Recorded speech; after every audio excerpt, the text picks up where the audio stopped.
Je ne comprends pas. Quand tu as la chance, parce qu'il faut réaliser que c'est vraiment une chance de participer à une Coupe du Monde, c'est un bonheur inouï, il y a des centaines de footballeurs qui tueraient pour être à ta place, ça se représenterait peut-être pas plus jamais dans ta vie, c'est vraiment un moment particulier, c'est un rêve de gosse que tu réalises, et tu vas quitter tout ça pour aller assister à la naissance de ton enfant, qui est un moment dégueulasse, excusez-moi, où le papa ne sert à rien, il a un rôle de figurant. Comment ça, on sert à rien? Non, tu sers à rien, tu tiens la main, tu prends une photo. Qui encourage? Non, bah super, la sage-femme, elle peut pas le faire? Non, elle peut pas le faire comme nous, on peut le faire. Alors que toi, tu vas perdre 10 heures, tu vas te fatiguer, tu vas prendre un shoot émotionnel, non, tu vas sortir, mais en émotion pure. mais tu vas sortir Franchement, je ne peux pas te laisser dire ça. Et comment tu peux revenir en émotion pure, ça me redonne des forces comme pas possible. Brahim, il sera toujours là, ton bébé. L'argument est quand même lunaire. Parce que là, en fait, ce que cette journaliste est en train de nous dire, c'est que c'est bon. C'est qu'une naissance, là, le bébé, il sera là encore après. Et je pense que c'est précisément comme ça que des millions de parents passent à côté de leur vie de famille. Parce qu'ils pensent en fait qu'ils auront le temps après. Après cette promotion, après ce déménagement. En fait, après cet événement qu'ils considèrent plus important. Sauf qu'il y a un problème. Les premières fois ne se reportent pas.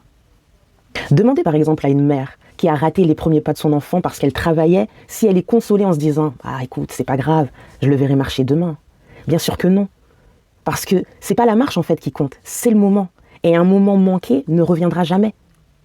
Bien évidemment que le bébé sera là après, mais il sera plus ton bébé du premier jour. Tu sais, cette première rencontre, elle n'existera plus. Et ce regard que tu vas échanger avec la mère, il n'existera plus non plus. Et c'est ça en fait que certains semblent incapables de comprendre.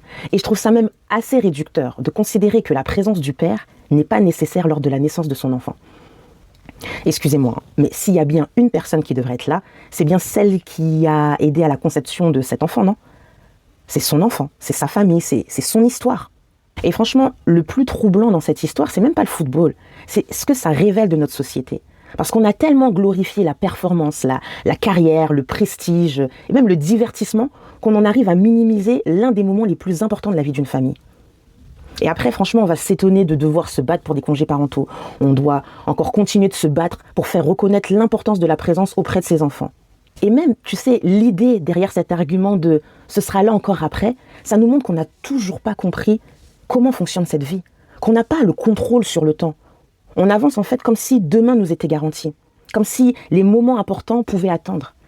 Et franchement, heureusement que certains parents l'ont compris, parce que les enfants grandissent pendant qu'on est occupé à croire qu'on aura encore le temps plus tard.